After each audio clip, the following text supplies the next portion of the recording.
Et on est toujours sur un plan approximatif. Bonsoir, vous êtes en compagnie de mon dîner. Actuellement, c'est japonais ce soir. Écoutez, j'étais en train de prendre mon meilleur repas de la journée quand je me suis dit, et si je tournais une vidéo?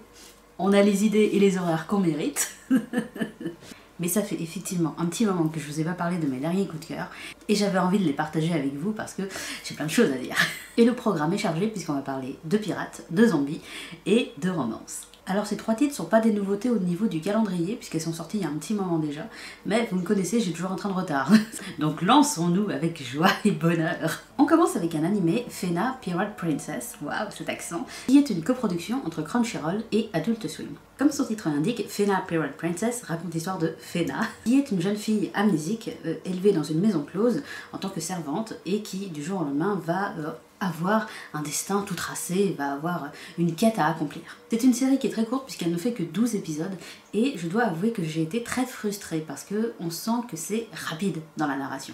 Il y a certains éléments, notamment le fait qu'elle était servante dans une maison close, qui sont un peu passés à la trappe pour mon petit cerveau et il y a pas mal de questions qui demeurent plus ou moins sans réponse, notamment comment elle a fini dans cette maison close. On passe effectivement de Fena, petite fille, sur le bateau de son père, pirate reconnu, qui échappe de justesse à une attaque mortelle, à la Fena actuelle au début de l'histoire, qui vit dans cette maison close. Et voilà, le entre-deux, il manque en fait. Il y a des infos qui nous manquent. Je pense notamment à deux personnages, des vieux messieurs qui l'auraient sauvé de la noyade, mais même avec eux, c'est pas clair. Il n'empêche que l'aventure reste quand même vachement appréciable. Fena est sauvée de justesse par Yukemaru, son ami d'enfance, qui est originaire d'une île japonaise qui ne se situe pas au Japon. À l'origine, il s'agit de marins japonais qui se sont retrouvés perdus en mer et qui ont décidé de recréer leur Japon à eux sur une île qui n'a rien à voir, perdue au milieu de l'océan. Et c'est ça que j'ai adoré avec Fena Pirate Princess. Il y a d'abord l'histoire de quête avec Fena. Elle doit retrouver ses origines, elle aurait de la magie dans son sang, ou en tout cas quelque chose d'assez mystérieux, d'assez divin. Même physiquement, elle détonne avec ses cheveux très blonds, limite blancs, et qui apparemment se transmet de mère en fille.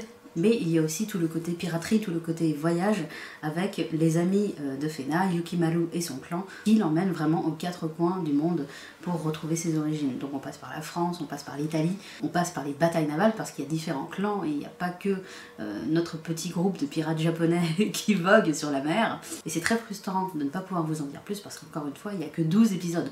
Donc ça se dévore très très vite. Mais je peux ajouter que j'adore le character design, ça change un peu des animés de ce genre-là, puisque déjà ils ont tous un nez en trompette.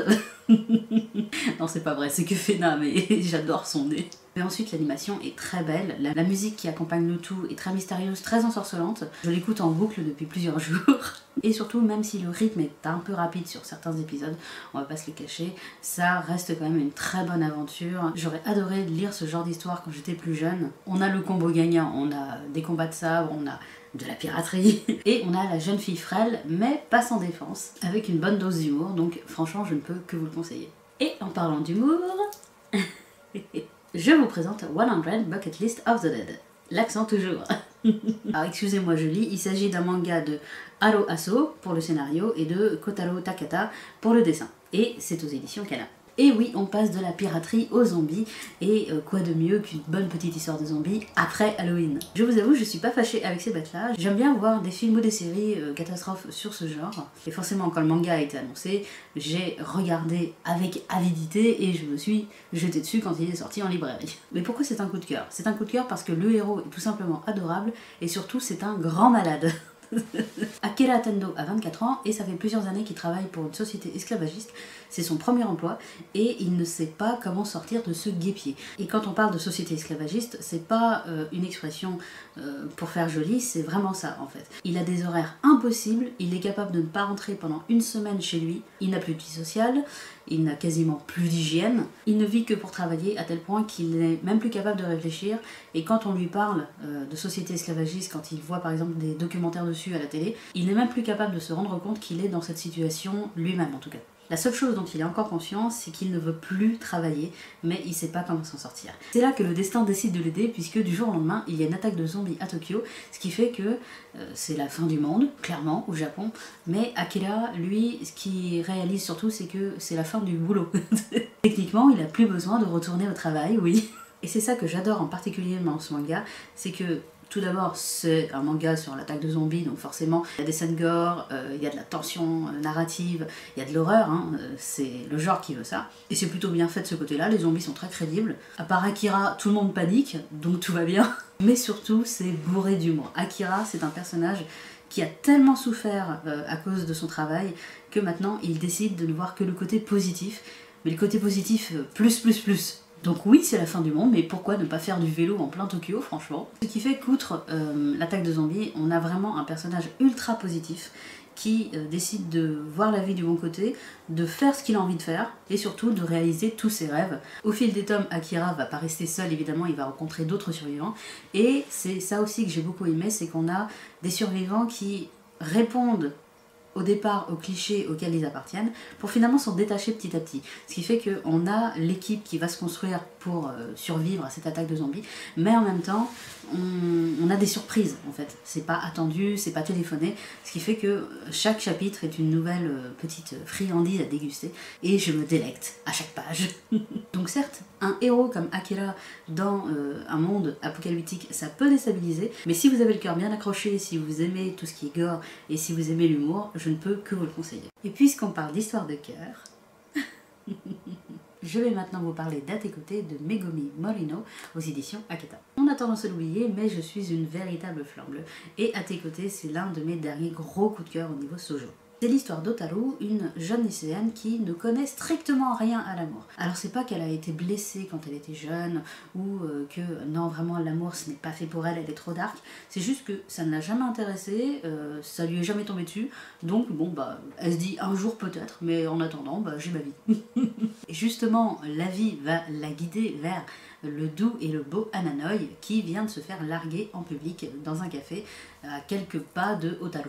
Ananoï, c'est le beau mec du lycée, mais il est un peu particulier parce que c'est quelqu'un de très froid et qui en même temps, d'après les rumeurs, n'hésite pas à sortir avec n'importe qui. Du coup, quand le lendemain de cette rencontre, Ananoï va déclarer sa flamme à Otaru pour lui avoir laissé son parapluie, forcément, il y a de quoi se poser des questions. Le garçon jure qu'il est véritablement amoureux de la jeune fille, mais c'est un peu rapide, y a les rumeurs, et puis surtout, Otaru, elle, ça ne l'intéresse pas du tout. Vraiment, elle n'y connaît rien, elle est même pas sûre que ça soit fait pour elle. Donc, comme on s'en sort, voilà, t'as un plan. Et le plan de Ananoï, justement, c'est de lui dire, écoute, toi, t'es jamais tombée amoureuse, moi, je suis faux amoureux de toi, donc est-ce qu'on peut pas se donner, genre, 3 mois d'essai, et si vraiment tu vois que c'est non, bah tant pis, ce sera non. Donc oui, avec le résumé que je vous ai fait, désolée, je suis pas très douée pour ça, ça paye pas de mine, parce que c'est un scénario qu'on a déjà vu maintes et maintes fois dans les shoujo, mais j'ai particulièrement aimé parce que c'est tout doux. C'est un sujet qui est pris avec une multitude de petites pincettes, une multitude de petites doses de douceur, de tendresse, le tout avec un character design extrêmement moelleux. Je trouve qu'ils ont des petites bouilles absolument adorables dans ce manga et des planches très lumineuses. Ils laissent beaucoup d'espace aux sentiments, aux non-dits. Pour celles et ceux qui l'ont lu ou qui ont déjà entendu parler de cette série, il est vrai que le comportement d'Ananoï au début de la série peut être sujet à débat. Moi-même, il m'a un peu énervée puisque c'est un garçon qui a énormément besoin d'attention et a tendance à être très présent pour sa copine. Mais je tiens à vous rassurer, sans vous spoiler, il évolue au cours de la série. Et dans le dernier tome qui est paru notamment, il y a une vraie discussion autour de ça, autour de son problème, puisqu'on peut parler d'un problème à ce niveau-là, qui fait que la relation n'est pas cousue de fil blanc dès le départ. Il y a une vraie évolution, aussi bien de la part d'Ananoï que de la part d'Otaru, qui elle découvre l'amour, qui découvre tous ses sentiments, qui se découvre elle-même en tant que femme, ou plutôt en tant que jeune fille. Et surtout, c'est l'histoire d'un premier amour naissant. Donc c'est un manga qui déborde d'affection, qui déborde de questionnement, et qui nous prend comme ça, comme un plaid bien douillet, et quand on en ressort, eh ben, on est... voilà, on est comme ça. L'auteur, c'est pas une inconnue aux éditions Aketa, elle a déjà publié Good Morning Little Briar Rose et My Dear Neighbor, qui est un one-shot que j'adore, et la série précédente aussi j'ai beaucoup apprécié, et je trouve qu'elle évolue de plus en plus elle aussi dans son écriture, ce qui fait que ça part toujours d'une idée qu'on a déjà vue pour se diriger vers un peu plus de mystère, un peu plus de découverte, de surprise, ce qui fait que les lectures ne sont jamais lassantes avec ces mangas. Donc oui, si tu as le cœur un peu chagriné parce qu'il pleut, parce qu'il fait froid, parce que la nuit tombe vite, je ne peux que te conseiller À tes côtés qui te réchauffera le cœur, les poumons et l'âme. Voilà, c'était une vidéo courte, mais encore une fois, je suis en train de dîner, donc j'ai faim. Et surtout, je voulais juste voilà, vous exprimer un peu mon amour pour ces 3 œuvres qui ont bercé ces derniers mois, mes lectures, mes visionnages, etc. D'ailleurs, j'aimerais bien votre avis, donc si vous avez lu, vu, ou si vous allez voir ou lire ce que je vous ai présenté, n'hésitez pas à me le dire en commentaire, parce que voilà, j'adore parler de ce que j'aime. En attendant, je vous souhaite une bonne journée, une bonne soirée et surtout un bon dîner. Et je vous dis à la prochaine. Salut!